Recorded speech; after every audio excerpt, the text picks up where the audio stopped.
All right, welcome to Behind the Shot, where top visual storytellers share their best three shots, photos, or videos, and the stories behind them. Happy Monday, happy start of the week, everyone who's here now watching Behind the Shot. We have a few of them right now on YouTube, and we have some commenters on Facebook Live. So cool.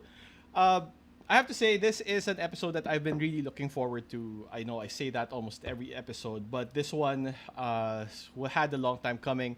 I planned this weeks in advance to the surprise actually of my guest today. And this week in particular is it's really special for me because we're going into film. I have started photography as my main career, but of course I had my roots in production, and this is more like very. It has a sort of nostalgic feel for me. So thank you guys for watching, for coming on the show, and of course I have to give a big thanks to Deity Microphones, who has been sponsoring our show for 19 episodes now. Wow. We are looking at 24 episodes for this first season, and Deity has been there from the very start. So they have provided me this D3 Pro mic, which I've been using a lot for this live show. And then I've also used the more advanced ones for location shooting, for assignments, and for my recorded or pre-recorded vlog. So check them out online. And yeah, they're amazing, great products, amazing products. And I'm not just saying that because they're a sponsor, but you can actually hear the difference right now. You should. Okay, cool. So first, it's a Monday. It's the 22nd of June, and it's a day after Father's Day. So happy Father's Day to all the fathers who are watching, would-be fathers, fur daddies, all kinds of dads. Happy Father's Day. I was actually given this really cool shirt called Daddy Shark. I think that's pretty cool. And yeah, thank you to my brother-in-law Jay and sister-in-law Steph and their two beautiful kids, Mateo and Mikhail, who gave me this shirt. This is not just a play on the song, by the way. It's not just what do you call this? The titles of encouragement. Sorry, no. What do you call that? Terms of endearment. There you go. I am a big fan of sharks. I do that for a living. I photograph sharks, and my son's name is Mako. He was named after the fastest shark in the sea. So it's a bit apropos if you think about it. And for those of you guys who don't know me, for the new viewers of Behind the Shot, my name is Noel Guevara. I am a conservation and wildlife photographer and filmmaker. For some context on my work, you can visit Noel Guevara Photo on Instagram and check out what I have to see, what you can see there. And please do consider following if you do like what you see. Cool. So we have some comments from Chum. What a resume for our guest today. Heneral Luna, Goyo, ang Batang Heneral, and Liway. And Mabel Demavivas is here. Hey, it's another week of Behind the Shot. So these two have actually been here every episode since episode 1. So wow, that's amazing. I should think of a prize or a perk for them. So this week we partnered up with Lupon ng Filipino Cinematograpo, or Guild of Filipino Cinematographers, for the whole week. And if I may show our lineup, on Wednesday we also have Tay Clamor, who is a cinematographer. Her work was on the Kingmaker, that documentary in Omelda, which I watched last week, and also that really heart touching commercial, TVC from Globe and Star Wars. That was really cool. And then finally we have Dan Villegas on Friday, same time, 5 p.m. Director, cinematographer, and producer. Cool. All right, so I'm getting some comments right now from Facebook telling me to go live and to just get on it and start the show. First, we are broadcasting simultaneously on YouTube and Facebook. The Facebook is really a teaser stream, and before probably the fourth set of materials, videos, or the third film, I will be cutting the Facebook feed. So if you want to, you can transfer right now to YouTube. The party is bigger there. And also, it's better for me to manage the comments, look at the comments, the questions, and everything. So Behind the Shot is essentially instructional in nature. So do send your questions, put them in the comments in the live chat, and our guest today will try his best to answer them. All right. Okay. So to introduce our guest for today, My next guest studied film under Direct Marilu Diaz-Abaya in the Ateneo de Manila University. He started his career as a cinematographer for music videos. I remember this. We had one. And he currently shoots TV and online commercials as well as independent and commercial films. Heneral Luna was his first major film project where he was recognized with numerous awards including the Gawad Urian for Best Cinematography. His films include a gritty crime drama entitled Tandem, a martial law era story about a mother and son entitled Liway, and the epic follow-up to Heneral Luna, Goyo, ang Batang Heneral. So please welcome my good friend, Pong Ignacio. What's up, Pong? You're live. Hey, man. Good afternoon. Yes, very true. We are very good friends. We go way back, man. Do you remember the music video we did? The Sando Rock? Yes, I have. Yeah, that coincides.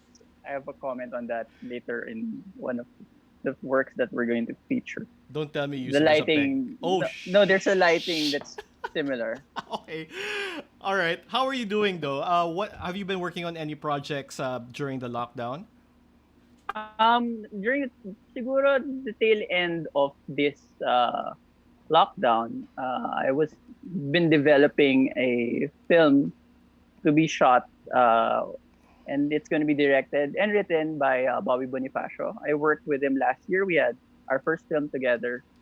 It was a horror. Now we're gonna do a romance. Okay. So yeah, we were developing that and all the technical aspects and limitations of doing a film during lockdown. But I'm sure the concept is also scaled down to fit the Very restrictions. much so. Yeah, right. Yeah, very much so. Yeah. Okay. And then I'm sure you're at the top of your game and you're still getting these projects probably late in the lockdown, no? How is the industry doing so far from your perspective? It's really tough. But I feel like people are gonna get back on it because Okay. I mean, people are stuck at home. They want stuff to distract them and watch good movies and TV shows. So in a way, the industry is essential. In a way, not saying we're the most important, you know, facet in our society, Right. but Arts are we essential. contribute. Yes, we contribute. We have Miguel Miguel Nashansen. Mignac. Mignac is saying hi to you on Facebook. Miguel, Hey, Mignac. Thank you for the shout out on your episode. Yes, we do both love Edward Hopper. that's true. Miguel, you know the drill. You should be on YouTube, not on Facebook. So transfer na and bring Sunny with you. Okay, Yeah, we did. Sorry, I just wanna.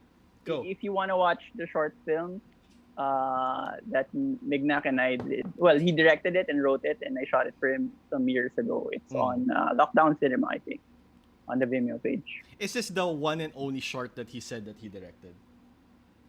Exactly. That's it. Yeah, That's it. he needed to do it. At least at the time, he said, I need this to come out. You know. Okay. Yeah. Okay. All right, Miguel. I'm gonna watch that short. Okay, Oh Paul. yes. I have to ask you. Let me ask you this. Right now, kasi it's so easy now to be inspired to do, to take up film, whether it's cinematography, directing, because technology is so accessible. No, you just pick up a camera. You can make a film on Zoom. But way back when, during our time, should I go this During far? our time, well, okay. So where did that inspiration come from? Was it right before you joined Direct Marilu's class, or was it something that was persistent ever since? I feel like when I was in college, I really had a love for photography. I was that guy who always had a camera with him like every day in college. I think I brought my camera with me everywhere. So I Okay. always talk about photography, and I was always shooting. And then I met a bunch of friends who were very passionate about filmmaking, Right. and that really got me into it. Zig Marasigan and Nick, and even Maui, yes, What's up, and Maui? Maui Mauricio, who Jose was our Rafael. editor. Okay. And in the bio, I forgot to mention that we were all students also of, aside from Direct Marilu, of Park Canares. And Okay. then I met more people that in college that were very passionate about filmmaking and storytelling. King Palisok, Adi Lopez, Maki Galvez, Dan Villegas. We're Mick Vergara. I'm sorry if I don't mention everyone, but we're this huge group of Nick Reyes, film man. nerds. Nick Reyes, I mentioned. Anyway, yes, Oh, you Nick. did? Okay. Yeah. Worth mentioning twice. Okay, and then? Yes, he is. Yeah, so I think that really furthered my love and my passion for filmmaking because I had friends who were as passionate, Right. and we pushed each other and I guess inspired each other. And even if like times were tough, like I've said this many times, like I feel like if I didn't have those friends, maybe I would have quit a long Mm. time ago Okay. because Okay. that's an essential support system that I had. Yeah. And you So continue to work with these guys also. I mean, they're good friends yeah, also. it's So it's amazing that we still you are grew in it together, no? together. Okay. Yeah. I had the question here, Pong, before we went live. Actually, from yesterday. Do I need to be good at photography to take up cinematography? And uh, when if I do take up cinematography, does that mean I'll get better at photography? Yeah. Yes, very much so. I feel like if you have a camera in hand, or you continue to make images uh, with through a lens, I mean, even just your phone. Right. But if you continue to practice it, like I always have a camera when I'm traveling because it helps me understand lighting situations. I remember the first time I traveled to Japan, and then I was shooting my my girlfriend who is now my wife, and then the I was taking a picture of her and it was backlit, Okay. and then and for some reason her key light or the front of her face was illuminated right. If we do that in the under tropical sun, that wouldn't happen, right? Like she would have been a complete silhouette, and that really just fascinated me even more. Like I knew that's what was going to happen, but firsthand I was able to appreciate. Wow, okay, so the light in Japan is different from the light in Oh. Quezon City. So that those are Specifically the things. QC. Yeah, man. Okay. And but the thing Yeah. is, I don't know if it's just me, but I recognize kasi the photos of to cinematographer to. Pa napapansin ko when I look at the photos of, for example, Maki or Tay. Tay is actually here in YouTube now. Oh Hi, yes. Tay. So like Tay Oh, is fantastic talaga, wow, cinematographer. mood talaga yung kay Tay. No? Correct. I feel like it's also our brand of training. It's because we always look or make images for storytelling. Right. I think it's as that simple. Like it's not just like we make pretty images. It's because that adds to the story that we're making, or the collaboration we have with the director, the writers, and Mm-hmm. production designers. So it's holistic that way, Right. but more really because it's about story. Okay. You're supposed to there's something to come out of an image. I guess that's what you're trying to say. There's that sort of mood and setting. Right. Parang Yeah. everything comes into play. Last question before we start with the videos.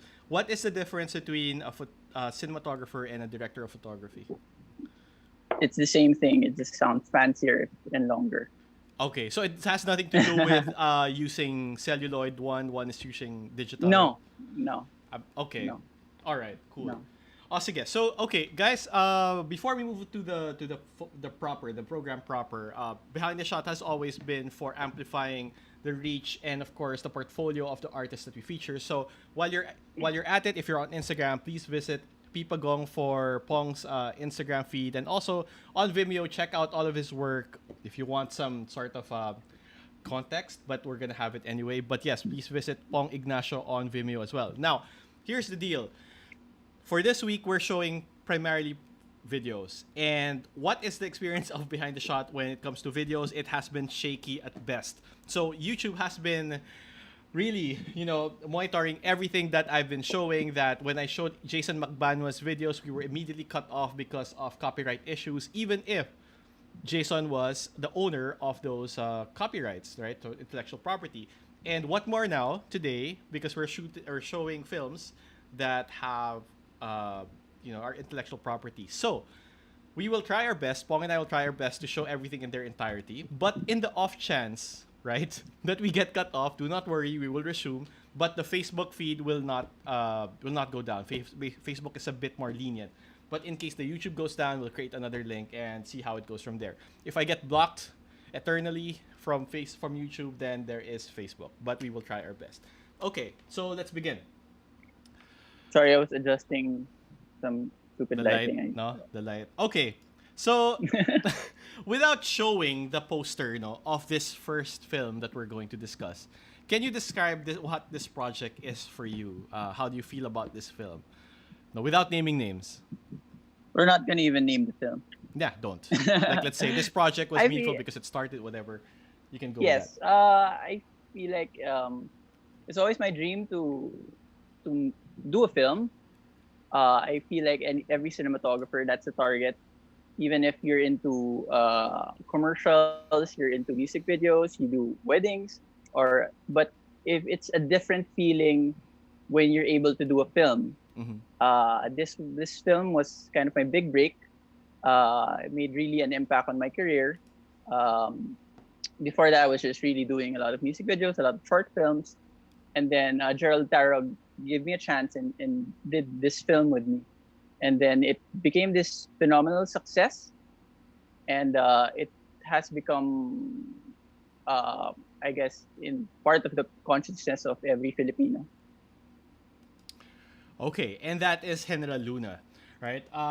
Carmen Del Prado is saying hi, Pong, by the way, and Francisco Paco Guerrero is Hey, saying hi Carmen. also. Okay, Hello, Paco. was this the first feature also of Gerald?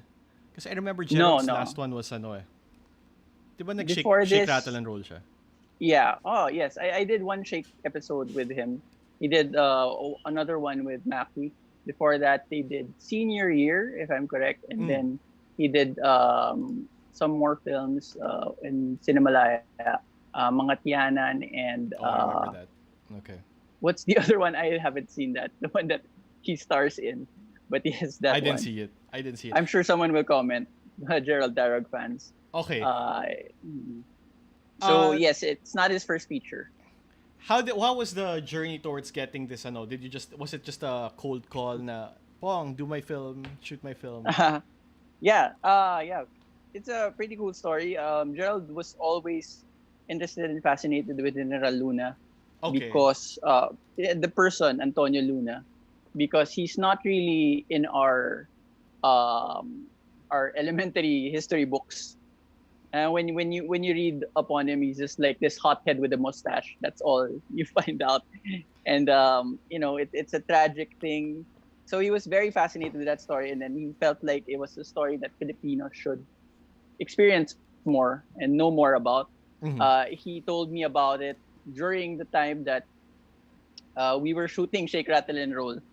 Uh, and then after a while, he found out that there was already a script being that was written about Heneral Luna, and that script was written by Ed Rocha and Henry Francia. Okay. And then they've done it.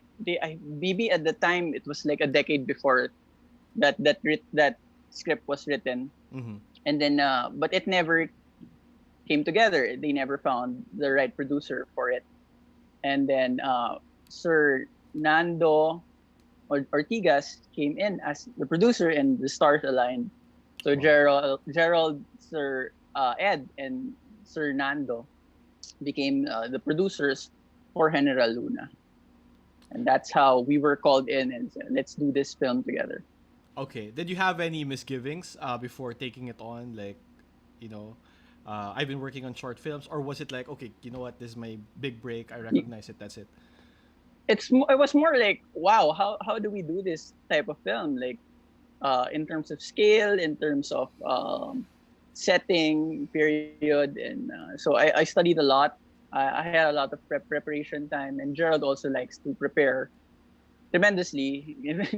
I'm sure some people who work with Gerald know like how intense he gets with prep, and I'm actually one who enjoys it. Yeah. For sure. So that was really cool. So it was more like the daunting task of how do we make 50 people look like 400 or 1,000. Right. Like we can't build all these structures, or there's too many power lines in Metro Manila. So where do we shoot? So those were really the hurdles, but because we had a lot of prep time, that was really the key to uncovering and being able to execute the script. Wow, that's amazing. But it also helps, Pong, that we are both war and historic. We're fans of war Yeah, films, that really historical helps. films, diba? So many Yeah. references. Eh. Sige, so let's play the trailer for Luna, and we can continue the discussion from there. Ang sinasabi ng iba, hinahanap niyo daw po ay digmaan. Pero ba't hindi po kayo magkompromiso? Isinusuka ko ang digmaan, Joven. Pero ang kompromiso, wala ba tayong karapatang magbuhay ng malaya? America is destined for better deeds, and who will, what can, set limits to our onward march. Mapapalawak natin ang ating ekonomiya kung makikipagkalakal tayo sa kanila. Negosyo o kalayaan, bayan o sarili, pumili ka! Hindi gusto ng ilang politiko at negosyante ang iyong pamamalakad. Masyado ka daw mayabang. Marahas. Walang nakaangat sa batas, kahit na presidente. General, baka may makadinig. Eh di makinig sila. Baliw ka talaga, Luna. Anong gagawin natin sa kanya? Nasubukan mo na bang huliin ang hangin? Sabihin mo sa ating mga kababayan na hindi nakakamit ang kalayaan sa pag-aaruga sa kanilang mga mahal sa buhay. Kailangan nilang magbayad. Ano pong kabayaran? Dugo at pawis. Kailangan nilang tumalon sa kawalan. Isang direksyon lang pag-auto! Huwag aaksihin ang bala! Huwag! Sugat mga kababayan! Unleash hell! Si Antonio Luna ay malupit, abusado, mayabang. Hindi mo maaaring magkaroon ng gantong gulo sa pagitan ng kapwa Pilipino.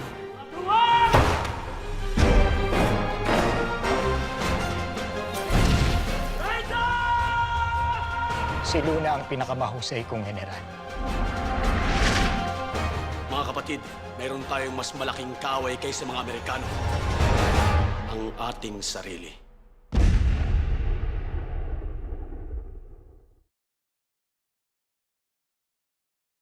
Okay, we're back.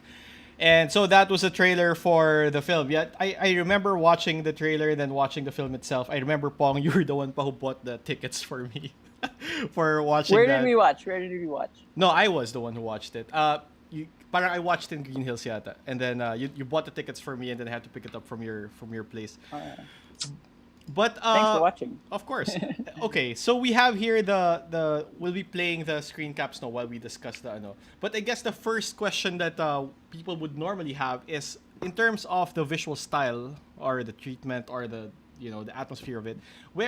Who starts that? Is that coming from you as the DOP or cinematographer, or did that come from Gerald? He had specific instructions.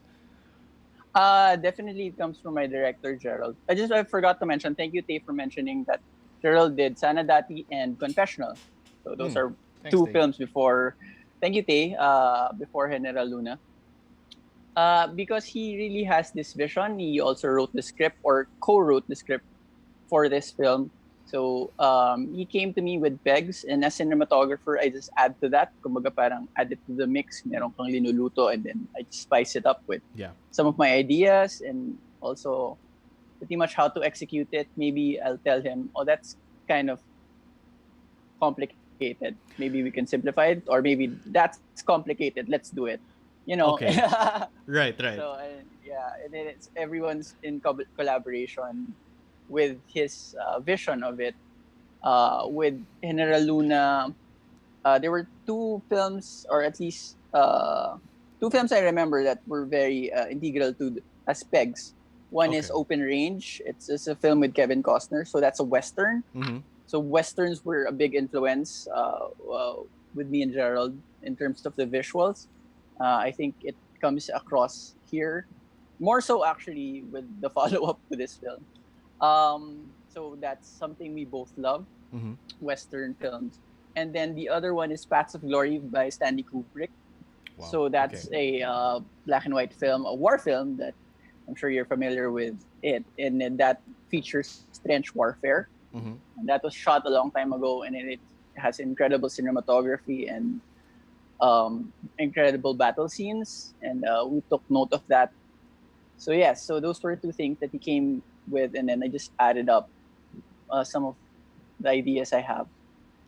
You mentioned, I remember you talking about this. I don't recall if it was a promo video, but you talked about the anatomy of what makes an epic shot in an epic film, right? Yeah, Foreground, background, and so on. Yeah, Can you share that's that with more for actually that comes in more for Goyo. That's because I was studying more in terms of scale, how Mhm. we could how visually to interpret what it means to be epic. Right. And I got into a lot of David Lean movies, and so I watched which one was that? Lawrence of Arabia, Bridge over River Kwai. Wow, my favorites. Even yes, man, Doctor Zhivago. So David Lean is a big influence Right. in terms of the epic visual. And what he says in one interview, which I found on YouTube, was that to be epic is to have the frame really filled Okay. from foreground, middle ground, and background. You have all those elements just filling up your frame, and that's and if you look at the films he's done, that is very true. What is the can you describe the logistical challenge now of course it's one thing, guys, to shoot a feature compared to a short, and then it's another that it's a historical feature. How hard was it trying to look for the locations for all of these? Now there aren't anything na, like power lines, anachronistic elements in it. Yes, so I was telling you, it's a lot of preparation, it's a lot of looking for the location, it's months and months of look hunting, and then shot listing, and then in collaboration, especially with the production design and the costume design. So it's very meticulous, and then people, especially history nerds, will just say, oh, that's incorrect. Why is he wearing that kind of button? Yes, But yes. if that those details, that, I mean, if I may mention, you got into that too. Yeah. Yeah. So it's really, you can't please everyone, but you have to be very true to the vision of the director, and never forget that you're portraying.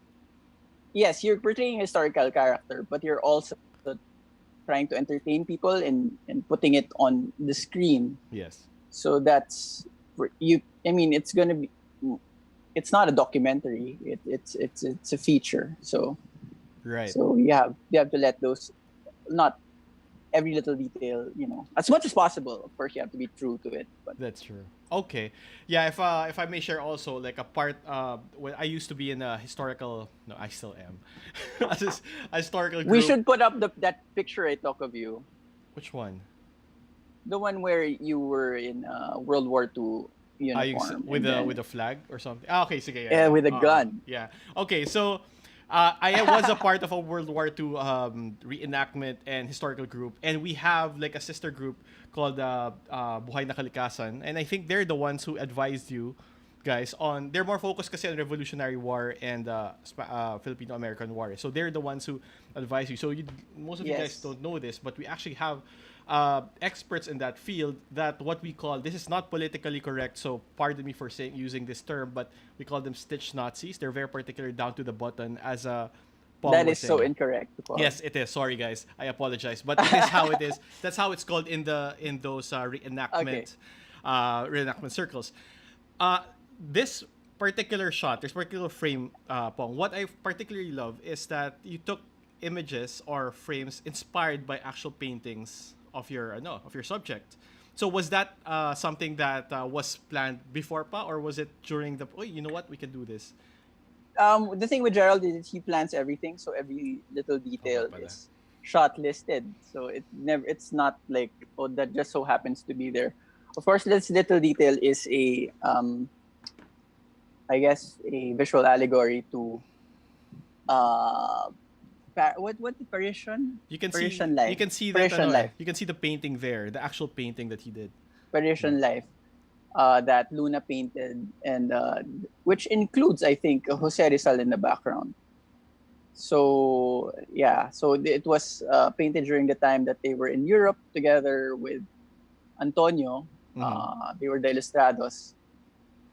So Juan Luna painted that, and then later in the film, you will find that we made a visual reference to the Spolarium. Yes. So those are, I think it was poetic in the sense, and I feel like essential that you would allude to the visuals of Juan Luna Right. in a story about his brother. And those two characters are very important to me, especially. And so felt like it was very important to put those visual elements. And did those visual elements also inspire like a part of the way you lit everything, the colors? Definitely. So chiaroscuro is like a light and shadow technique that these classic painters would employ. So that also was an influence in the lighting. I tried to be, as much as possible, put that kind of mood into the images. Okay. Yes. For the gearheads, what was the camera that you used? What type of lenses did you use to shoot this film?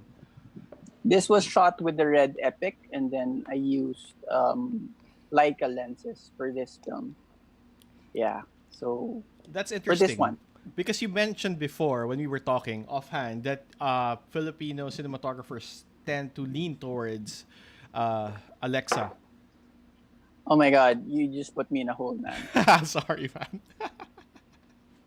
I mean, I love the Red, especially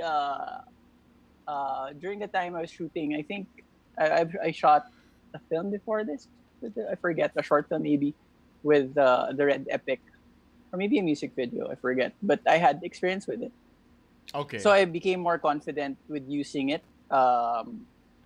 And I hope Paolo Orendain is not listening right now, because he's what? he's such a Alexa purist. Talaga? But Okay. well, I think he did shoot with the Red recently. But I was confident at the time with the Red, especially because it was such a small camera. Compared, at the time there wasn't an Alexa Mini.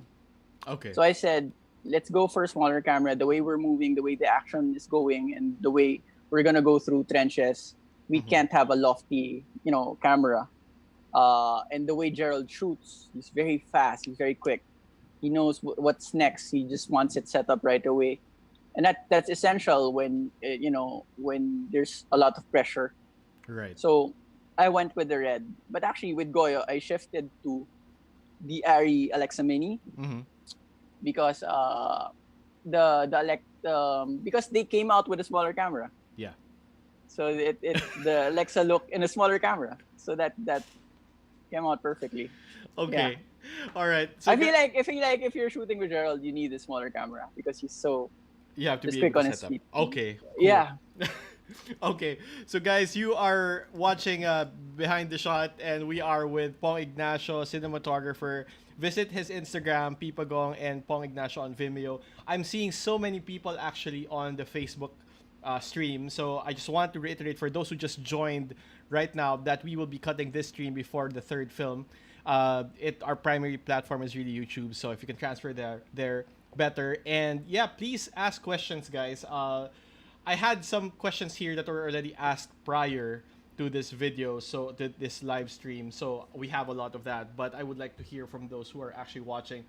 Paco, ask, and Carmen, go ahead and ask. I know Paco's son is right now, who's 14 years old, is now editing on DaVinci, so they're both watching, I think. So that's pretty cool. All right. So to move on to our next film. Oh, we're moving on. Great. Yeah. Diba you wanted the focus to be on? Nah, just kidding. Okay. So Akala ko nag-freeze. You just had that big Yeah, thumbs but up. don't we do that? We do that, man. Yeah, okay. Give me a high five, man. No, kabila. Other Kabila. side. Other side. There you go. Yeah, there you go. All right, sorry for that moment of geekiness. Okay, so we have this film, Pong, and it's also big in scale. And if I understand correctly, the whole Heneral Luna, and then you have this Goyo, and then you have it's supposed to be a trilogy, right? Yes. Yes, for Emilio Aguinaldo. No, I'm kidding. But he really is the one that has a very clear arc in these three films. Right. Very interesting if in history also, the character of Emilio Aguinaldo.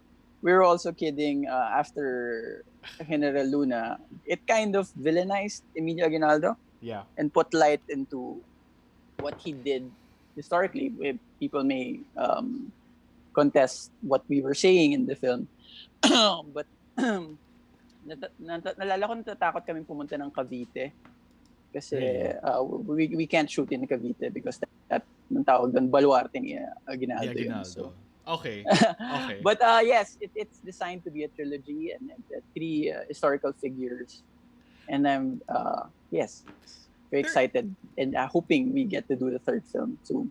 But this is Artikulo Uno is the one producing, right? Tama ba? Yes. All these films. Yes. Wasn't there an Artikulo Uno. offshoot? Wasn't there an Address Bonifacio also? Yes, they also co-produced that. Okay, but it's not part of the I guess it's part. It's weird because some actors in Goyo and Heneral Luna were in that film, so that I guess as the if characters. if you as different characters. Okay.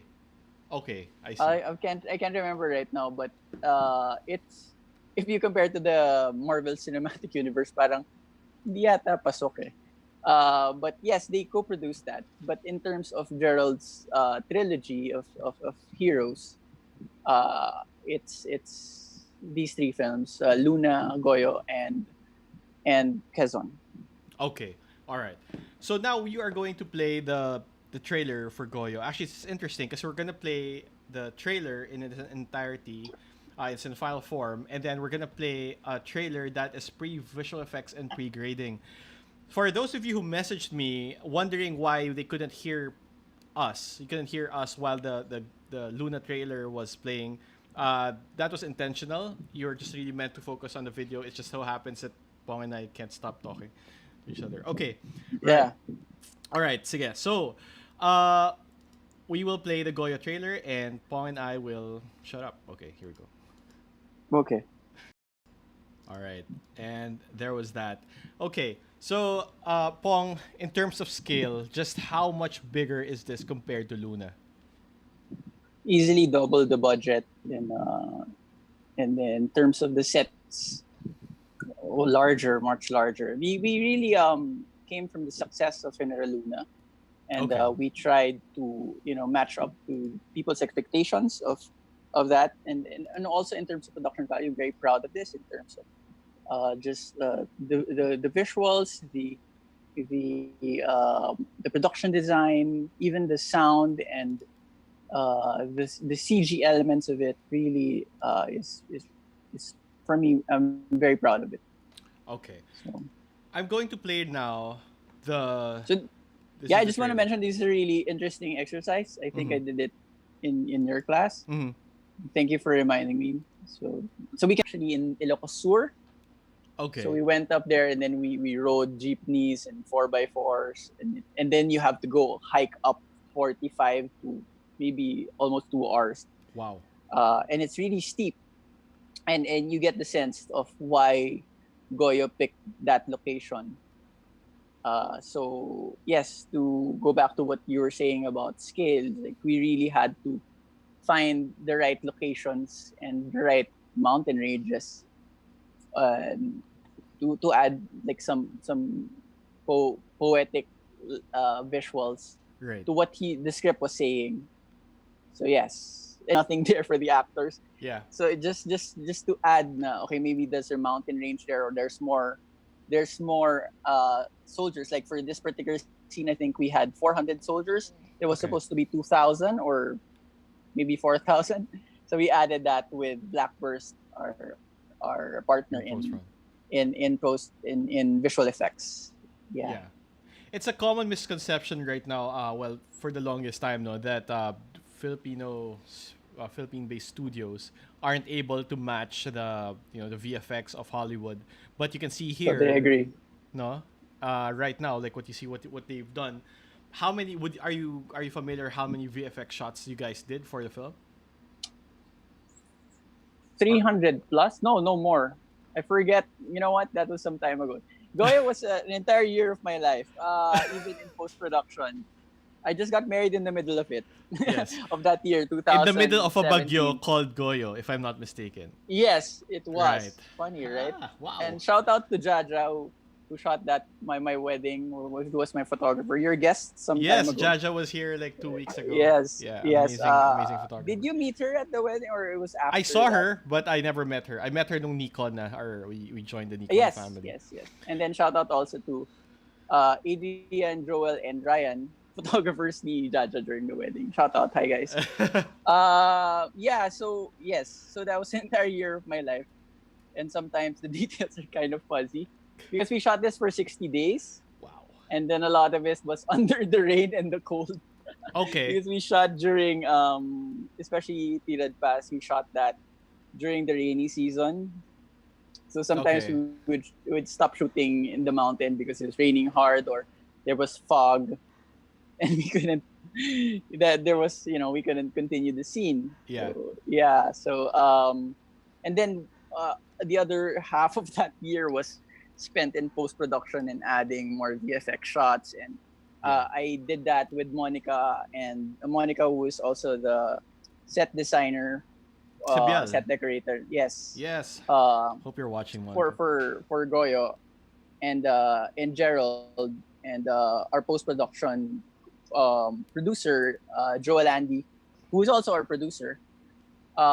We did that all together, just meticulously looking at all the CG elements. Uh-huh. So they would go back and forth. The Blackbirds would send us the rendered file, Yeah. and we What would be the most economical, like say, position or role in any production? We were always talking if you compare how much you would get in terms of a fee and then how much time you actually put in the production. So a director would get paid a certain amount, but he has to be there from pre to post prod. But you mentioned before, the pinaka okay is actually the cinematographer, because you go shoot how many days, then just grade and then go. But I'm sure that was different for this film. Kasi Yes. ang dami mong kailangan upuan. Sorry, you make it sound like cinematographers are spoiled. Ah, That is also true. that I'm sorry, ikaw not denying it. ikaw I'm nagsabi kidding. na. I'm sorry. I just want to shout out to my brother Pee-wee and my mom, who's watching now. Hi, who's tita. Also fans of yours. Hello, guys. Yes. Hindi ako nagmumura ngayon dahil alam ko nanonood kayo. Pong's parents and my parents are good friends. So, Yes, but very that's good not how we friends. met. We met in a different way. Okay. Yes. Okay, sorry, you were saying. Yes. So cinematographers are paid usually, at least locally, we're paid per day. A lot of other practitioners in production are paid on a daily basis. But for this, especially for Goyo, I knew coming from Heneral Luna how much preparation there was needed. So I also kind of asked for a fee in terms of the pre-production time, Okay. because I couldn't do anything else. I wanted to be very focused on Goyo, so I wasn't taking any other projects. I'm kind of really like that when I take on a film. I don't take any other projects, whether it's like one day.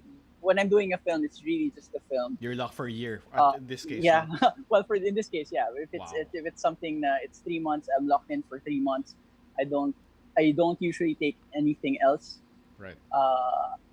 So, and then also aside from that, there was also the post production end, which I was also a consultant for in terms of the grading and the VFX. So there was also, that was part of the package that I negotiated with my producers. I think that's just right. Yeah. The amount of work that at least personally I put in, and a lot of cinematographers put into the visuals of the film, and it's very important. Yeah, kasi wala, you're tied to it for the better part of the production. Yes. Okay, so this is an interesting shot, and so this is the pre-VFX or pre-graded, and then you have a still na here, it's a comparison. This one is the finished product. Was it hard to set up this shot, Pong? And there's a cool story behind this shot. So this is one of the shots that a lot of people remember, and I really love this shot. We shot this in, I think, Tarlac, Okay. but Tarlac doubled as a road to Ilocos, to Okay. the mountain region. So we set this up very early in the morning. Like everything was still dark, So we had vans and trucks come in to set up the cameras, and there's actually a crane shot after this shot to set those shots, to set everything up, and to bring the extras, and everyone was also in costume because the sun would rise behind this hill right there. Okay. So we made sure we were there by the time that sun would come up.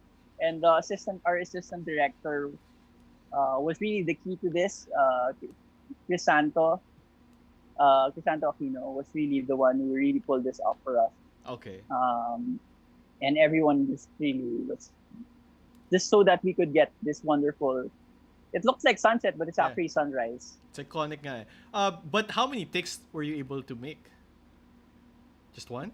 I think we just got this in like 2 takes, and that's it, man. I think we can't get any better. Oh. That doesn't get any better than that. When we saw the sunrise right there on that horizon, that's it, man. Let's move on to the next shot. That's it. I post about this on my Instagram. I try to be insightful on my Instagram, so That's good, yeah. yeah. So if anyone is wondering, there's a behind the scenes of this on my Instagram. It was shot by a production designer, Sir Roy La Chica. And you can even hear some like songbird, mga morning birds, mga huni, because it was really that early in the morning. No one has had their coffee yet. Yeah. We just wanted the shot, and maybe after that shot, you can have breakfast and coffee. But yeah, just to Galing. get through the show. Wow. Yeah. How many people? I'm just trying to count the talents. I won't even try actually. How big? I don't was the remember. cast? There were hundreds of extras for this, including Animal the main Spa, actors and are somewhere in the middle of this. Okay. And then yan, mayroon pang karwahe. Oo nga eh. Monica's gonna scold me. I don't know the difference between kung anong karwahe, kalesa, and kariton. Monica's made this, or set designer made this like PDF of people to refer to just to explain what the difference May between those. terminology pa. Wow. Yeah. Talasalitaan I don't know what na, that is. ayos, Is that kariton? I don't know. Wow. Great job, Monica. Monica is one of the loveliest people you could meet. Yes. In production. She's a good friend as well. She is set to do Darna with Gerald. Ah, talaga? Wow. Nice. So we have actually a lot of materials right now for Goyo. But as Pong said, he does try to be very insightful with his posts, behind the scenes posts on Instagram. So head on over there and follow him. And also for his work, head on over to Vimeo, Pong Ignacio. Buti hindi mo ginawang Pong Pipagong din. But sorry, I wanted to mention that. Yeah, go. I never changed my Instagram name and everything that's associated Pipagong because that's what my father called me. Okay. He calls me Pong Pagong, so I never really just you understand that. So Yeah, I do. it's really And your Pong and your best friend's Ping, so diba? No. Iba na ba? Sorry. Let's talk about that next time. Okay. It's kind of awkward you bring that up. Of Okay. course. You said Yeah. you said this was an AMA, ask me anything. So I was like, diba, no holds. Okay, from Joe Esguerra. Hey Joe, she is the best friend of my wife Pam, and Hello, she Joe. has been wanting to meet our Goyo for the longest time. So I'm sorry. I was trying to find a way to get her to your set. By the way, I was a little bit of trivia. I was supposed to be in Heneral Luna, diba? I was supposed Your to head. be. The head was supposed to explode? Or Yes, you there's were one gonna get soldier. shot? No, the exploding head. But I couldn't make it because it was a 4-day trek. I had to go there, shoot for 1 day, but I had to stay there for 4 days. And we shoot ako after, so I couldn't. Sayang, I could have been part of the. Your brain would have splattered onto Archie Alemania's face. My Sayang, 5 seconds sayang. of Golden Cinema. Okay, so we have a question from Paco Guerrero. What is the path for a young person to become part of LPS? And why is it important to be part of the guild? Good question. I was wondering that as well. Hi, Paco. Actually, sorry. Ngayon, overexposed na ako. Ganyan talaga pag cinematographer. You know, when I'm with this guy, he keeps on adjusting all the lights so that everything is lit properly. Hey, well, when you're ready to shoot, I don't adjust anymore. No, I'm not talking about shoot. It's a normal casual setting. It's not a Yes, shoot. And I'm sorry. He adjusts any lights cinema- for everyone. Yes, I'm sorry. I'm that annoying friend that adjusts lighting during like a hangout session. So Paco, so this guild was put together because I think it's just it's common between cinematographers. It just comes naturally to us to keep talking about our craft and how we develop it and how we study it and what we do on set. There's really that kind of I guess camaraderie that comes out of it. So we decided we would band together, and I feel like it's important because there's a lot of like industry. There's a lot that goes on in the industry that we like to talk about, address, and sometimes celebrate. So to answer your question, for you to be a member of the guild, there is a screening committee that you can submit to, but right now you can actually ask Faye more about this when she comes out comes onto the show. Okay. Because there's a screening committee that you can send your reel and your I guess your work to, and then there's more a lengthy process that you get approved for. But you also need to be at this point, after the first batch of members, you need to be endorsed by a member. Okay. So we kind of we got that idea from the American Society of Cinematographers. You know, so and they're a big influence on us. So is it like a union, Pong, na when you're part of it, you get a bit more protection? We try to avoid that. I feel like people in the industry are allergic to the word union. So, but we try to band together to address some ideas or issues that we have for the industry. Right. And Maki's are actually our president right now. So Maki Galvez. So our El Presidente, as we call him. So and we're a bunch of officers in our guild. But really, it's more a camaraderie of sharing ideas, drinking sessions, talk about not just film but life. So it's really great. Okay. And that also comes from the American Society. They have a clubhouse, and I was able to visit that, and I totally geeked out in that clubhouse they have in the middle of LA. And you can see all the old retired cinematographers, and they're just hanging out in the balcony or just drinking or just having chats.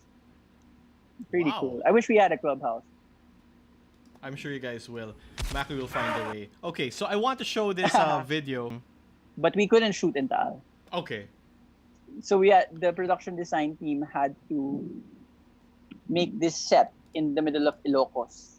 Okay. Because at the time, Taal just experienced an earthquake. What was that? Was that a thunder? Yes, it's raining in Quezon City. It is already 6 o'clock now, but I'm sure you're getting the feeling that this is going to be a long episode. I normally have my episodes for 60 minutes, but this is going to be a long one, and I'm taking off the cap for this one because we just have so much to talk about, and we have so much materials actually that Pong and I started, slimming it down, removing some, but we still have a lot for you. And yeah, we're gonna show you everything. I mean, this is our I'm second sorry. to last weekend. I hope the viewers don't get bored of us and our high fives.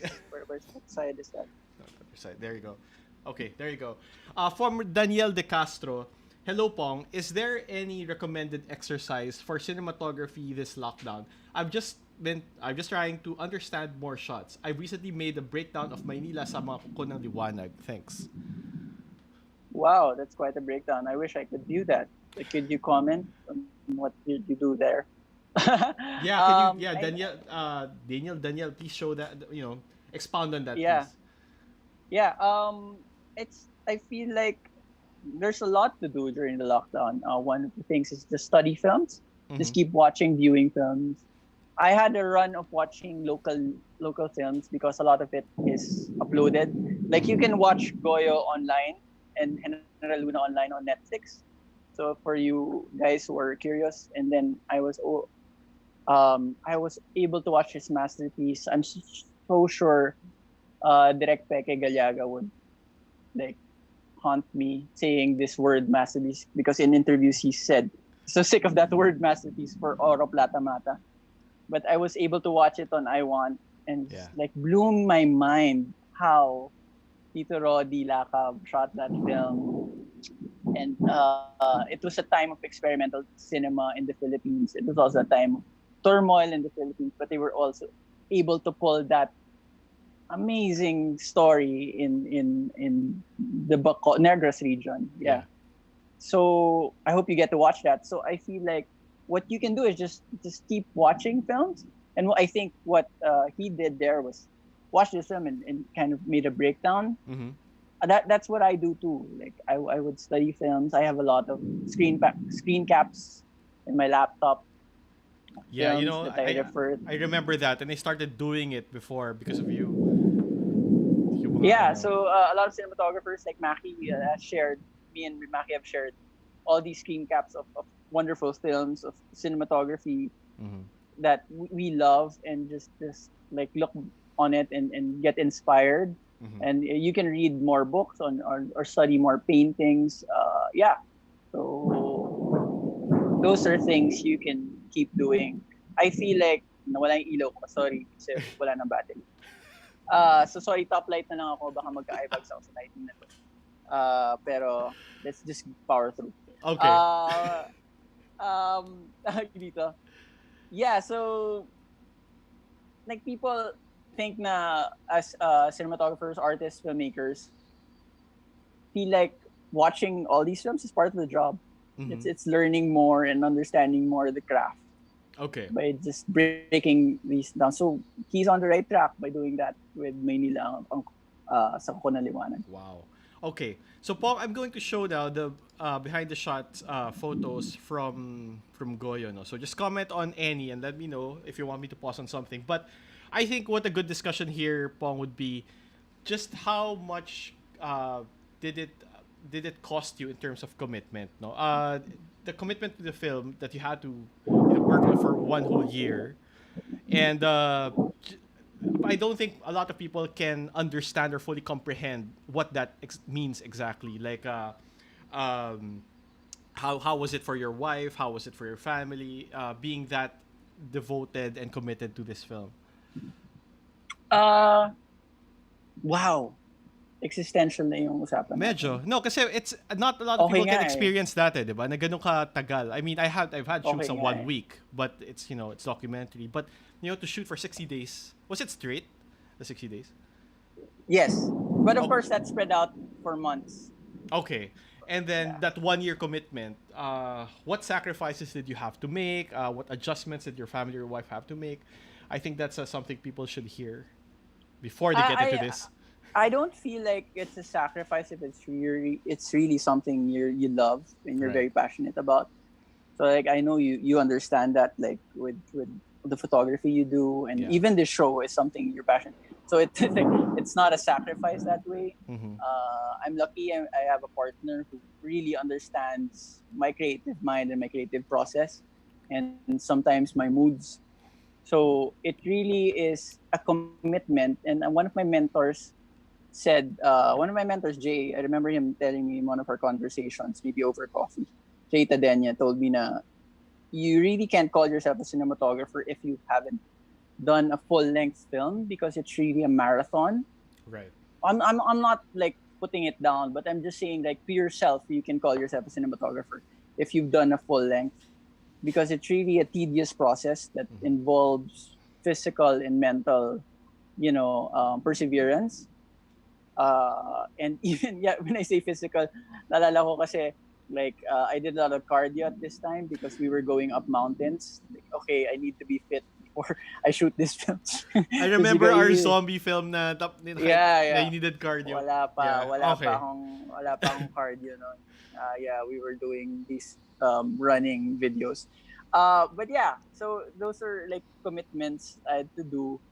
And yeah, it became second nature because of all the preparation. I can't reiterate how much preparation is important with doing these scale and length of films. Like, if you're prepared, you come on set, you know what you're gonna do. And me and Gerald wouldn't even need to be talking. Like, we just knew, okay, what's the next shot? I already knew because we talked about this months before this, and I have my notes with me, I have my layouts with me. I just refer to that, I have my team execute that, and then we're good to go. And then it's just like clockwork that way. So I guess it was to answer your question, it's not difficult if you really love it. That's part of the sacrifices. Any photographer you interviewed, I'm sure, says the same thing. It's not difficult if you love it. So I'm sure. Yeah, especially for this, like, it was really like this team became my family for a year. And any film you do, that team becomes your family for the time you're doing that. Right. And you say your goodbyes after the end of the last shot, and it's like, oh, goodbye, my sister and brother, and Right. It's weird that way, filmmaking. Yeah, but you really fall in love with the process and the people that you're with. I mean, look at that. Can we pause this picture? Oh, we can't go back. Yeah, we can't. Sorry. Let's not pause that picture. Let's go to the next one. Okay. But yeah, sorry. So like this picture, I was able to. These are pictures I took with my intern Stin, and some were shot also by Bob. But I was able to get this close to the actors because we've had this working relationship, and I can have fun with them. Can we pause this? No, we're too late. Sorry. Okay. Okay. So yun yung challenge. Oh yeah, that's the thing now with OBS. Sorry guys, I will hopefully for season 2 I can have a more software that's I just not wanted shareware. to say that picture before this was a man with white hair and a white beard, and he is actually the character that Carlo Aquino plays, Vicente Enriquez. That's his ancestor. Oh wow! Like his last name is Enriquez also. And so it was kind of poetic that he was in this scene with his ancestor, quote unquote. Wow, galing ah. Wow. Yeah, and also I wanted also to say that Lieutenant Carrasco, he's not in any of these photos. Lieutenant Carrasco is an ancestor of Adi.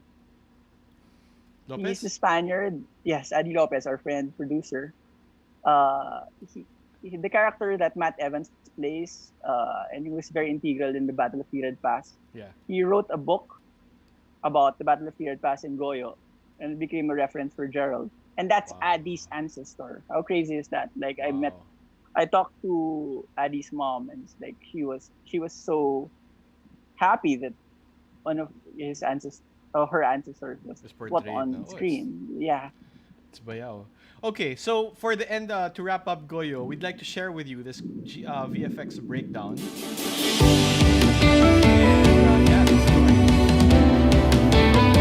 A lot of the film comes to life in post-production because it's the very first time we start to seeing the elements of the film being assembled together as a whole to what the final product will be. The excitement of the shoot, all the planning and everything comes down to what we see on the screen. In Goyo, we are working with actually a lot of different houses for a lot of the different aspects of post-production, but we're working with some of the best here, not just in the Philippines, but also you can consider in Southeast Asia and Asia.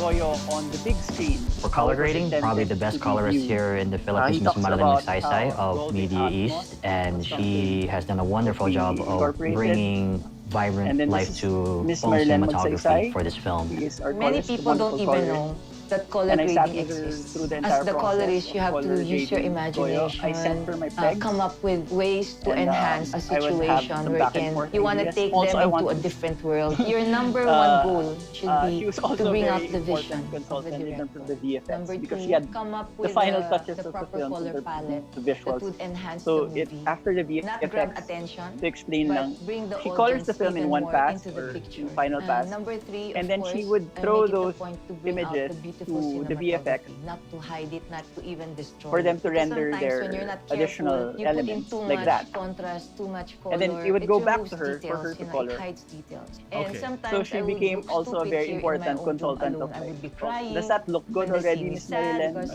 I really tried to get Yeah, into so, the mood. And then yeah, so after that, she I was a very worked out integral the part right of colors the visuals and of Goyo and even give it what it really deserves. added that extra element.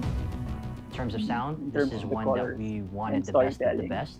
So we And worked then with Sir Wild Mike Sound and Idioma Sir Mike talked Idioma. about What makes this Dolby project Atmos. unique is that we are going with So was Adobe Atmos was mix, Luna in Atmos which is as something well? very rarely done No, in the it Philippines. was it was Dolby, but not Atmos. Introduce namin yung It Atmos. was, and Gerald is a mixed musician, so he's format. very particular Kasi about sound. ito yung format na makakapagbigay So, ng impact doon if sa you watch mga this, magandang he talks picture. about all the So elements kailangan that i-couple went natin yun into with magandang recreating sound. the battle So scenes, what's like the even point the na gumagawa gunshots ng sinihan na have Atmos different, pero you know, wala namang characteristics. ipalalabas na local And title. then the surround sound. It really differs a lot. Yeah, sa, so ikumpara mo sa sana part meron one. kayong Since if 4K you're playing TV multiple and immersion of sound, meron kayong surround so you sound can sa play bahay nyo kapag manood kayo ng Goyo on surround, Netflix bass, kasi right para surround, ma-fully immerse and kayo sa especially intention namin Yeah. as filmmakers. But does that Sabihin natin translate, for na example, nandun if you're ka sa watching it on halimbawa, Netflix? Yung sa halimbawa, tirad pass. No? Parang ang Not as principle much, is, I'll be kinuha honest. natin But, yung tirad pass. I mean, Tapos if you nandun get yung audience, the most important sinaklob natin sa kanya element yung for tirad any pass. filmmaker So every is detail, that you get the maririnig story mo talaga across. yung mga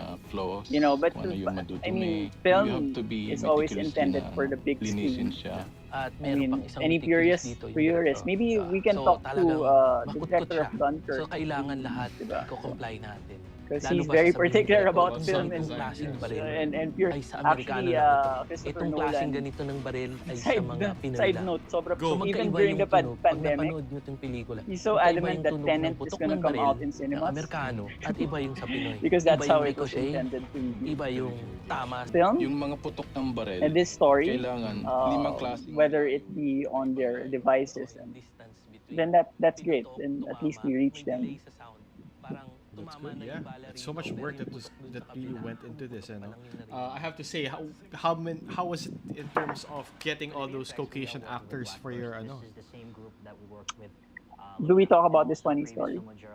I can't remember the funny story, so as long as it's PC, we can talk about it now. Baka it's not PC. Okay, sige. But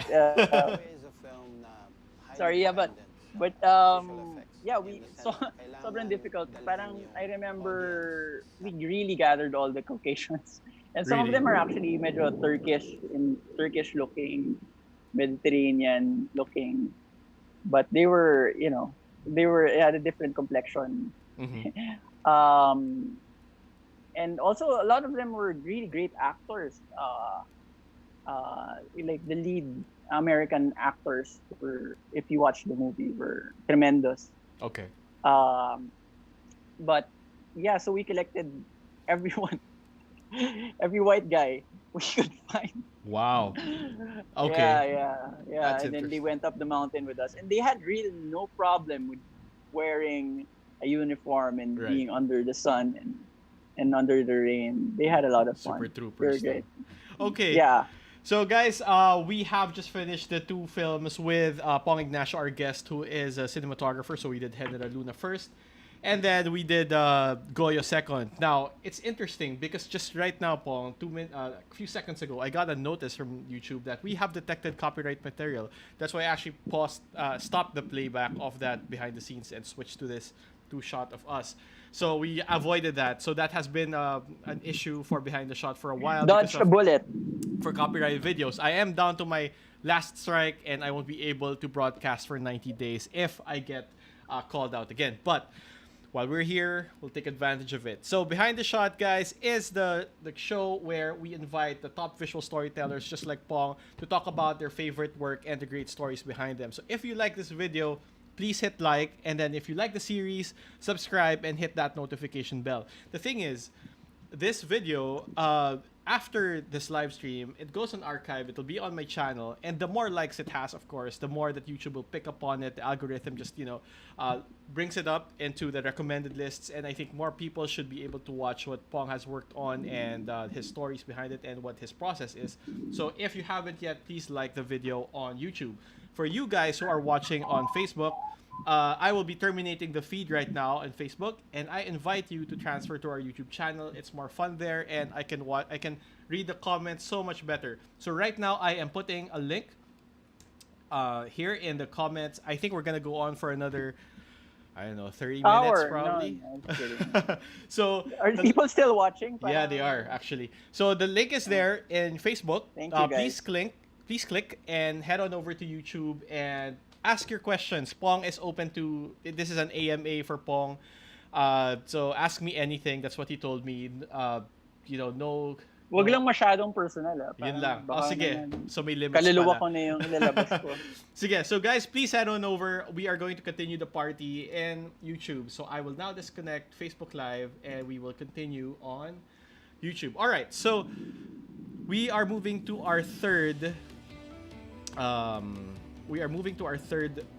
set, or a third film. Now, I just watched this film last Saturday and Sunday, and naiyak ako, Pong. Ilang beses, sabi mo? 500. So, yeah.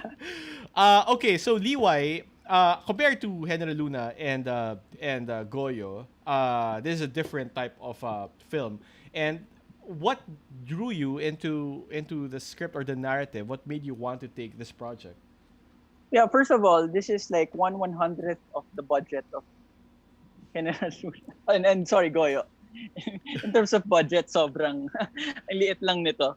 Okay. I was drawn to it because our producer, Allenberg, came up to me with this story he was doing for Cinemalaya and for Kip Obanda. Okay. And then he had me read the script and it really blew me away. I don't think I've read a script for a film that many times. Okay. Even like before and after, during, not naman after, I didn't read it naman after, but during the process of it, I was rereading it, just really getting into it. I was on board just very last minute, maybe 2 weeks before we started shooting, because these Cinemalaya films have really a tight schedule in terms of gathering budget and actors. And the funny thing about this was we were scheduling around Ken, the lead actor, the young boy, because of his schedule. We had to get on it because he's really tremendous, and it's really not that easy to find an amazing actor like him for the role. So that's how I got into it, and I really love the script. I was telling you how much I get these scripts that are always politically slanted, or like political in theme. But I'm not really a very political person. Like, I don't post about that. But at the core of this is really a story about the mother and son, and the struggles they had during this turmoil back in the day, during martial law, and everyone can relate to that. So that's how good. I approached the film. That's good that you said the last few lines as a sort of context on what the film is about. So let's play the teaser, and so that everyone can appreciate it a bit better. So if you want to talk over this, Pong, we can. So this won't have audio. This is for them. Wait, this is a song pala. I remember this now. Yes, this has a song by a scene.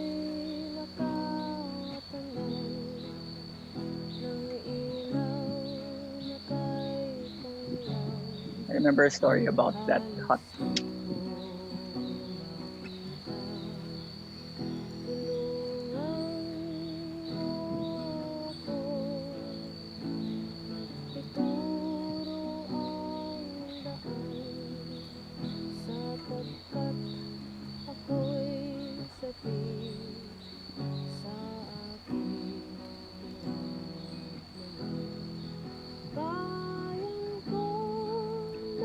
Okay. So wala palang subtitles yun, ano? Wala siyang subtitles. If I may, no, Pong, para if I were to summarize it, the plot of it, it was about a mom and a kid. They were nakakulong sila, diba? And it was their story from the time of martial law. And then it was sort of parang may mythical aspect siya. Yeah, there's Right. some because this child, his name is the Kip. He was born in that prison camp or during martial law. And so people around him in that camp would talk about his mother in a sense of legend. Right. So that's how he viewed his mother. And there are elements in the film visually that we try to interpret that. But I mean, like anyone, like when you're that young, you look at your parents and they're just really these more larger than life characters. But more so, if your mother is a rebel that was up in the mountain and had this sort of reputation of being larger, I mean, just magical in a certain sense. So, ayun. Can I share lang, Pong, that this film actually resonated with me because my my lola, the mom of my mom, was guerrilla in World War II, and she called herself Commander Sisa. So having this, parang there was a Commander Liway, that was, I could relate to it by extension, no. Pong, we have a question from Pao Reyes. Hey Pao. Would you recommend any schools or institutions that aspiring cinematographers like me can apply for? Or any tips on how we can join a prod house? Thanks. Actually, my question is, Pong, before that, do you need to go to film school? I'm sure you get asked this, Can't say. every I time. can't say. It really helps in terms of practicing, but it's not everyone's path. It comes from film school. Me in particular, I learned on set. I learned by shooting. I learned from other people and conversations. I learned on my own. But for the most part, I feel like this craft in particular, cinematography, is something you learn in practice. Okay. If you keep shooting, you learn what to do and what not to do. Okay. So do you recommend any schools or institutions that aspiring I cinematographers? can't really. I'm not. I can't really. Like, if you're into film, maybe like if you choose to be a filmmaker, maybe you choose that course in college. That might help. Okay. But even if you're not into film in college, maybe after college, you fall in love with film and you choose. Like Kip is actually, he went to law school. He's not a practicing lawyer, but he went to law school and now he's a filmmaker. Okay. And he has these stories that he wants to tell. Yeah. I think that's the most important part. Like, if you're really passionate about it, sometimes you have to sacrifice. Right. To go into that craft that you love. And then, Pao, for any tips on how we can join a prod house, maybe I can answer this. Pero cinematographers rarely are part of prod houses. They're more freelance. Yeah.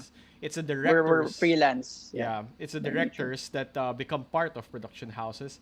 And if I may share, I never had film school training as well. I learned from Pong and everyone else during my time as a director. Although I have to say there were some things that I felt like I missed out on, and being able to work with sila Pong, I was able to ask them, no. So for example, as simple as ano ba yung pick-pack back then in my early days. So those things you may feel like you missed out on, but you really aren't missing much because it's a community, so everyone's helping everyone. It's a very much so, yeah. So I'm sure, and even if you're still outside that community, if you're an emerging talent, you can, people like Pong try to be insightful with their social media so they can you can learn through that. Pong, I'll go straight to the. I will skip the excerpt for now, no. But I think for your process, I want to go through the side by side. It was interesting that you showed this. So can you please set this up for us? What are these series of like photos that we're gonna show? So I posted about this, and I just wanted to illustrate how. I told you I came in late into the process of shooting and production for Liway. But I tried as much as possible to prepare because that's really just how I approach a film. I can't not think about it and come up with ideas. Okay. And especially with a script like this, like it comes naturally to me, or any cinematographer, that some visuals or films that you love will you imagine them associated with the story that you're about to make. So I think this is an image from Tree of Life, or maybe I'm not sure if that's Tree of Life or Ain't Them Body Saints. Okay. So But the one on top is is Liway. Just to clarify with everyone. So the one on top is a frame from Liway, and the one on the bottom, would you call it a reference? Those are my pegs. Those your are my pegs. Okay. Okay. So that one came from either Tree of Life or Ain't Them Body Saints. Okay. Right. Dumadami yung viewers pong sa YouTube. Okay. And then this one. So this is from Shawshank Redemption. Okay.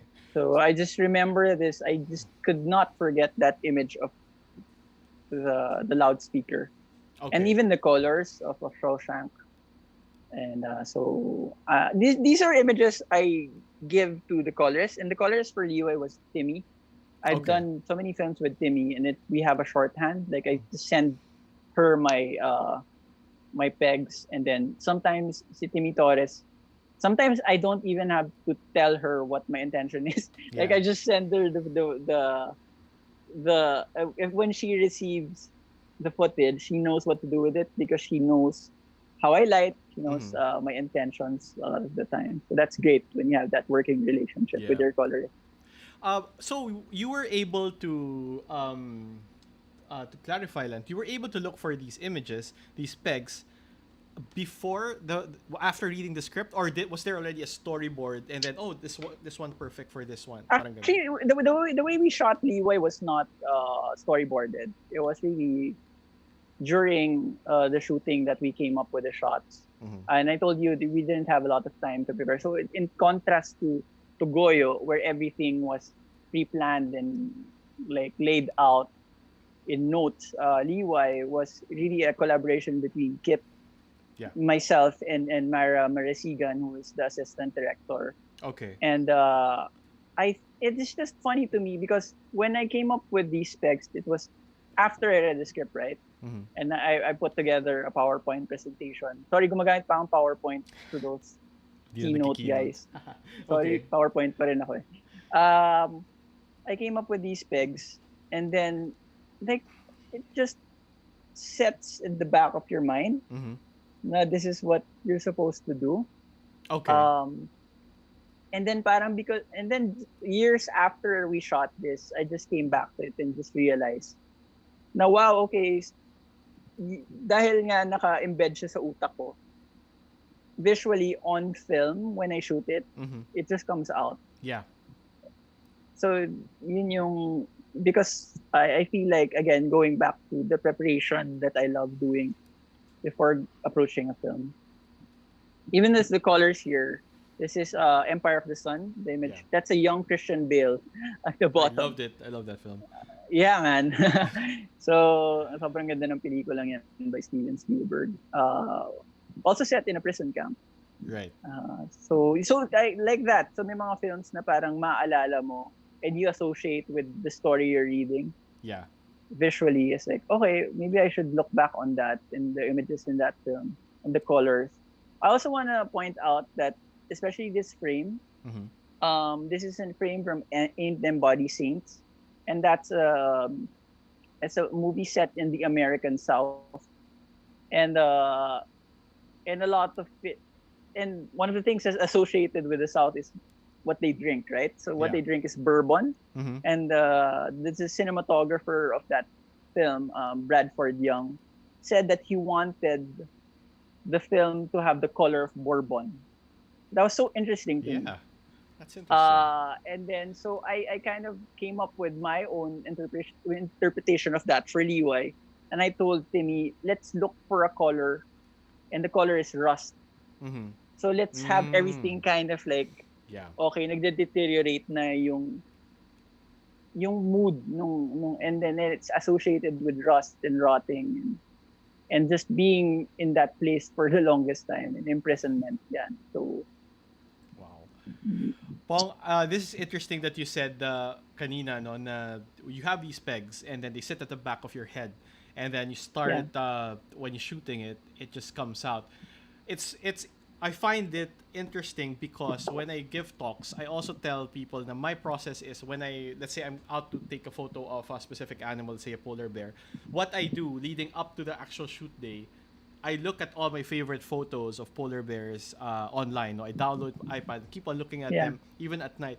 And then it sort of teaches you to recognize a shot when it appears.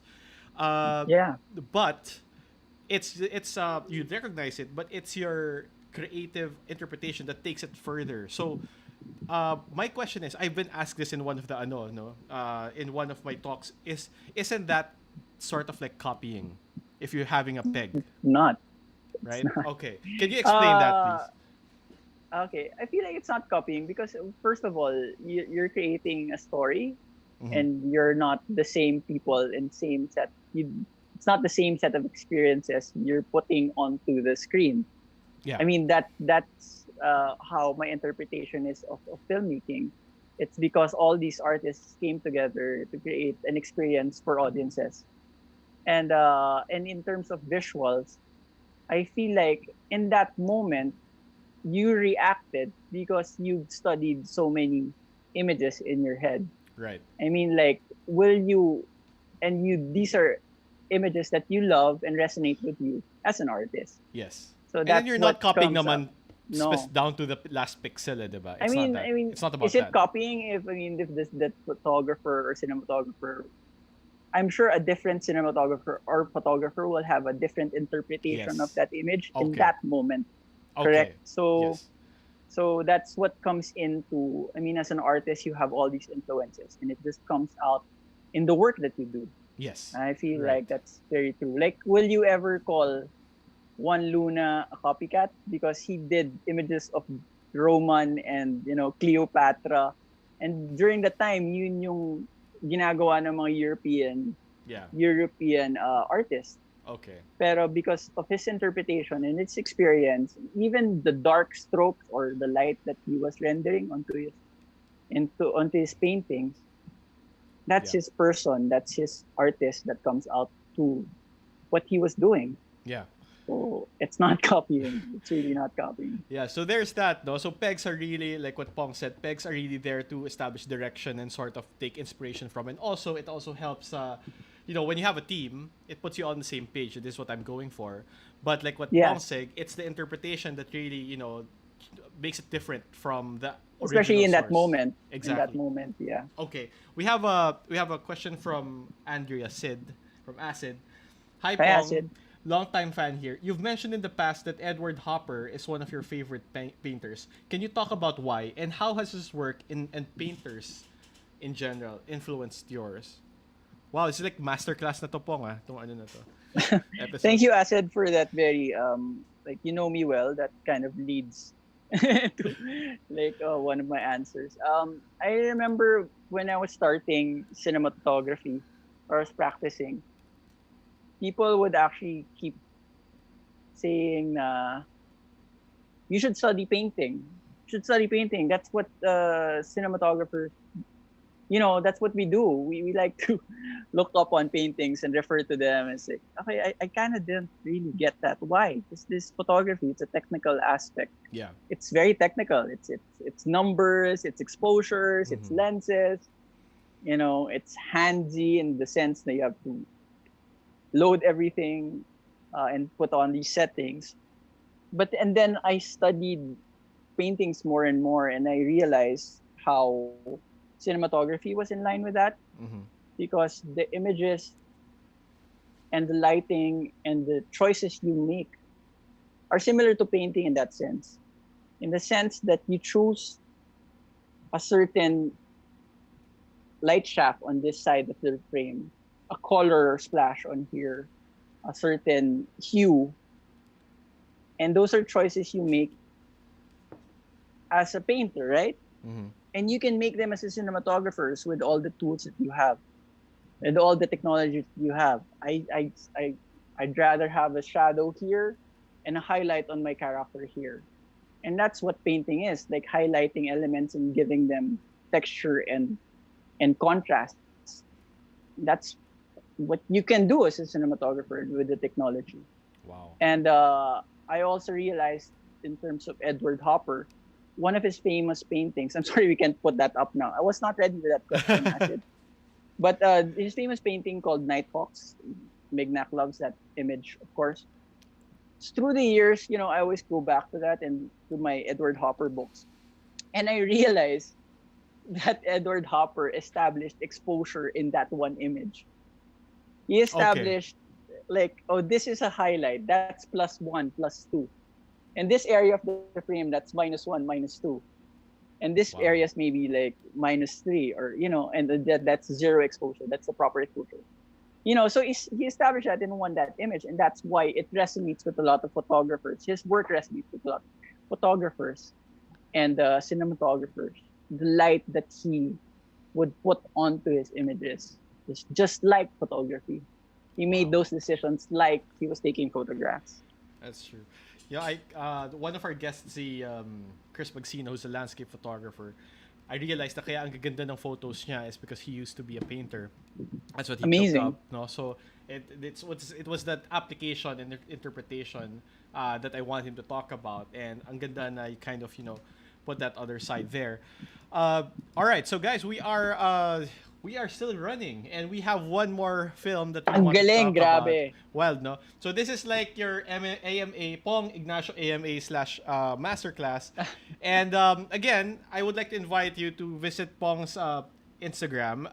If you want to connect with him, you can connect there. I'm sure, Pong, there are some who would like to ask you questions after this one. No? So are they okay with asking you on Instagram? I will try to answer them, yeah. Okay. Yes, and then I'll visit Pong's other work on Vimeo as well. Kasi, you know, this is just like a fraction of what he's done. And, you know, Pong's very talented. You can see a lot more there.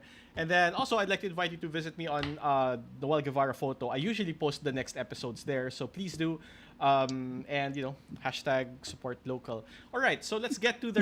Please wait for the next cinematographer, Take Lamore, and my friend Dan Villegas this week. Yes, this week also. Okay, this one, I want to talk about this. Let's play muna the video before we talk about it.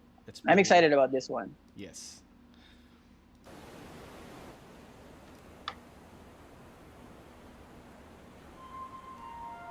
Minsa'y nakakasilaw ang ilaw ng mga alaala. Ngunit dahan muna, limutin muna natin ang lahat. Tayo ay mga tala ng mga munting alitaptap. Kapag tayo'y kumikislap, akala mo'y munting kidlat. Di ba't ito ang ating pangarap na sabay tayo umikit, na sabay tayo kumislap, at sabay tayo umawi, at sapat na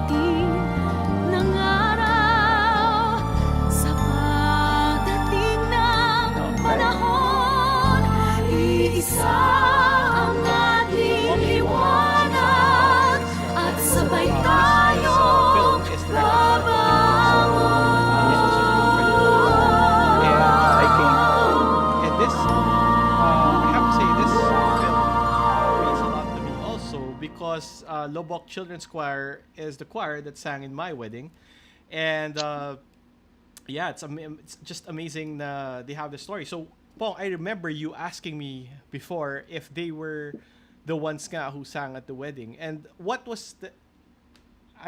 King is not here, and I'm not asking you to speak for him, but where did the inspiration to have a film about that choir come from? It came from our producers, Miss GR and Miss Celeste Legaspi. Okay. And they've always known this story about the Lobok Children's Choir. Okay. My personal experience with it was just like in your wedding when we were in that church in Tagbilaran. Where was your wedding? Tagbilaran Church. St. Joseph the Worker. Yes, I remember that. Pam won't kill me. Okay. I remember there were just angels, angelic voices going through the church, and it was just so wonderful. I remember that. And then the next time I encountered them was for this film. And they've always known about this incredible story about how it came about. I don't want to get into too much detail, but they were a young... It's the main character that Morissette plays. Is this Morissette? That's Morissette. And she's also a famous singer who is also Bisaya. They knew about this story, and our producers knew about the story, and it's set in the early 80s, and how the story of struggle and success of this small choir from a small unknown town became very successful even in international circles.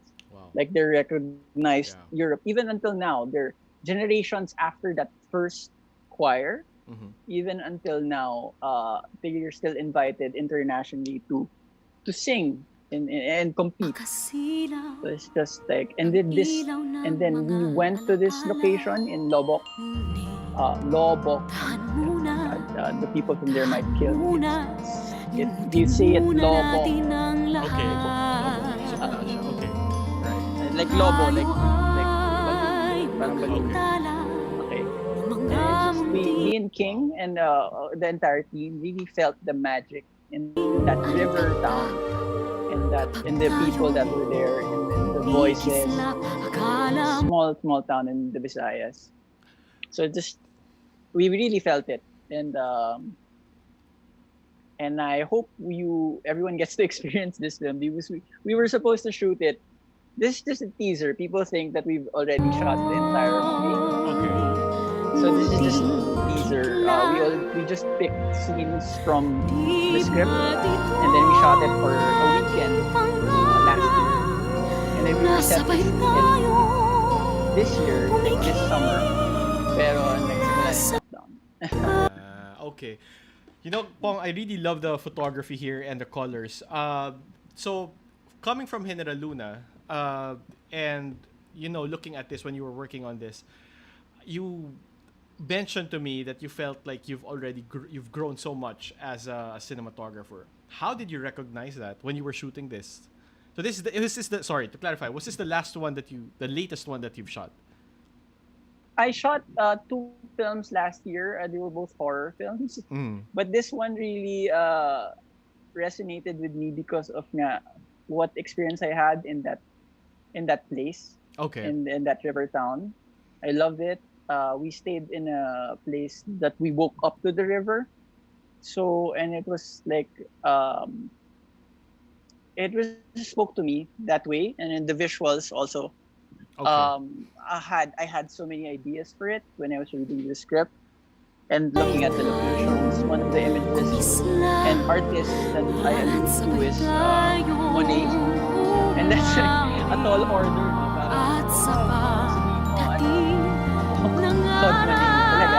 And but it was I came to that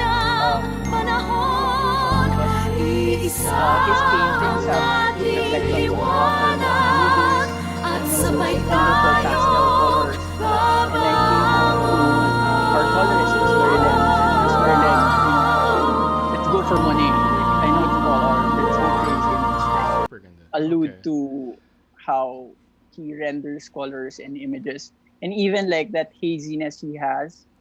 And one of the reasons why parang dreamlike yung images ni Monet was during the course of his life, parang nag-falter na yung eyesight niya. Parang, so medyo nagiging blurry na yung images niya. And then people is like, wow, that is super nagiging impressionist. And yeah, so, and then the other allusion was actually, interestingly, Makoto Shinkai. If you watch anime, King came up with that peg. So, dreamlike also yung renders ng images ni Makoto Shinkai, yung sa Your Name and Garden of Words. If you've seen those films, they're actually on Netflix. I'm not sure if Your Name is on Netflix, but Garden of Words is on Netflix. Wow. And then, so, yeah, yun. So, and then also, in terms of, I guess what you were saying in terms of experience, the camera I picked and the gear I picked was coming from the experience I had with Goyo. I knew how to handle the Arri Alexa Mini. I said, I know how to expose this, even in like this image that you see, this very low light, I can push it. Yeah. Even actually, I want to tell you a story about this. The fireflies that are like people think are VFX, we actually shot that. We shot those actual fireflies along the river. Wow. So I pushed the camera to the highest ISO and opened up my lens to the highest, most open aperture. Just hope to God that some image would come out. And truly, this is, how do you call it? Parang naka-cross dissolve, naka-composite. So this image of them on this country road with the actual footage of the fireflies. Wow. So yun. So I mean, that's in terms of the experience I had. I knew how to push my camera, and I also added. I study new gear that's coming in. Like I knew our camera supplier CMB had these sets of lenses that were vintage looking, and then they're cooked vintage lenses. And I said, okay, that's gonna give me the look I need for this film. That's gonna have that nostalgic, dreamlike feeling and mood that we always talk about with cinematography. Wow. Yeah. So yeah. We have a comment here, Pong, from Alfonso Calero. Your style reminds me of Chivo. Wow. Well, thank you. Wow. Wow, what a compliment. More tall orders. I can never live up to that, man. That guy's amazing. Yeah. So what's the yeah, go. Sorry, no, I know. Yeah, go. Kasi alam ko favorite mo si Chivo. Super, favorite ko si Chivo. I was at a certain point when I was younger, I wanted to be a Mexican filmmaker because all my favorite filmmakers were Mexican. Yeah. Like that kind of brotherhood. Yeah. Like I've achieved being a filmmaker but not being Mexican. Not yet. So. Okay lang, soon. So what's the plan soon. for Song of the Fireflies? Are you still gonna produce it? Are you going to? I hope so. But definitely not this year because we have children in the the main cast. And then if ever we shoot that, it's half and half. Some of it will be shot here. Some of it will be shot in Lobok. Yeah. So baka next year na. Okay. So, medyo heartbreaking na parang, alam mo yun, yung parang, I'm sure a lot of filmmakers who are watching know this feeling na parang nandyan na nakakasa ka na and then nabitin pa. Biglang, but it's super incredible situation naman tong pandemic, di ba? I mean, wow. Okay. Can't complain, right? Of course, you can't naman. And at least everyone's safe and sound. And that's it, Pong. We have reached the end of our program today. Is there anything that you want to share or to leave for those who really want to pursue cinematography pa? Syempre, they want to during the lockdown. And I guess, is there any advice you can give them? Whether it's a way to sharpen their skills or, to build up on inspiration. I don't know exactly how you guys do that, but maybe you can share some of it. I'm sure you do the same thing, man. Like we're very similar that way. We like to prepare. We like to be well informed. So we're similar that way. But one of the things I like to tell aspiring filmmakers is just keep a notebook. It's as simple as that. Like I have my notebook right here, and it's just jotting down ideas you have and influences that you like, and but don't do it on set. Like when I remember, like I have interns or trainees that would have their notebooks like sinusulat nila yung lighting diagram kinokopya. Okay. Yung kinokopya. Parang wag naman ganon. More like after the shoot, maybe remember what you liked. Yeah. That's also another thing, that as much as possible, shoot and be on set. Okay. I know it's difficult right now, very difficult right now. So, but that's how I learn. So, in line with that is just immerse yourself in film. Keep watching. There's no reason for you not to be watching. There's lockdown cinema, and there's iWant, and there's Netflix. You know, you can keep watching all these wonderful films and get influenced by them. Read as much as possible. So there's time to be, influenced and creative.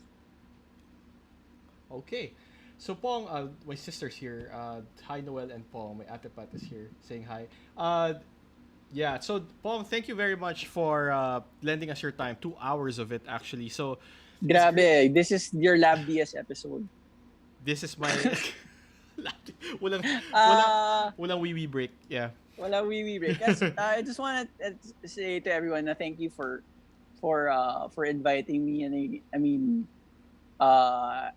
I think I needed this also. Like, people are going through the motions of this. It's actually our 100th-day anniversary of the lockdown. Did you know that? Today? Today is the 100th day since it was announced that, not sure if I'm happy. We would have to stay at home. Yeah. But yes, so it's been difficult for me to be creative, but this kind of forced me. So thanks for that. And it's incredible that you invited me, not just because you know me personally, but just like with the roster of artists and photographers that you have. Like, wow, sobrang astig lang. Salamat. Thank you, Pong. Thank you very much. Okay, so Pong, please stay in our Zoom room. Zoom room. I'll just close the show and then I'll get back to you. Right? Okay. Thanks, man. Okay, Pong. Thank you, very everyone. much. Thank you, everyone. Okay, bye-bye. Okay, and that was our episode. Wow, that was probably the longest, and I guess I would say a masterclass of sorts of episode. And yeah, there is so much you can learn from this episode. That's why I chose not to put a 1 hour cap. I know this is gonna be up on YouTube for a while, so just make the most out of it. It's rare that I can get Pong to do stuff like this. I'm not sure if this is his first online thing, but if it is, then great. Then so if for those aspiring cinematographers, filmmakers, this is a resource for you. This episode is a resource. So thanks for watching. For those guys who are still watching from the start and are still there on YouTube until now, thank you very much for staying with us. And it has been awesome. And I'm really, really grateful that YouTube didn't cut the episode in half, because we've been showing copyrighted content in context. So up next for Wednesday, we have Take Lamore, and it's gonna be a great episode as well, because she's gonna talk about her work on The Kingmaker, which I watched last weekend. It's all about Imelda Marcos, and I think everyone should watch that. It's on Vimeo on demand right now, and also on Apple TV. And she's also going to talk about her work on that Globe and Star Wars commercial, and then also on Metamorphosis and a few others. So tune in for that. And for Friday, we have Dan Villegas to wrap everything up and more on the feature films, the works he's done. And that'll be a great episode as well. Wow, every episode seems like a great episode, but I made sure to pick the right guests, and I'm really grateful that they agreed to be on the show. So that is it. Please like this video, subscribe to my channel, and hit that notification bell, and head on over to Instagram if you can, and consider following me there as well. So I will see you guys on Wednesday. Thank you very much, and cheers.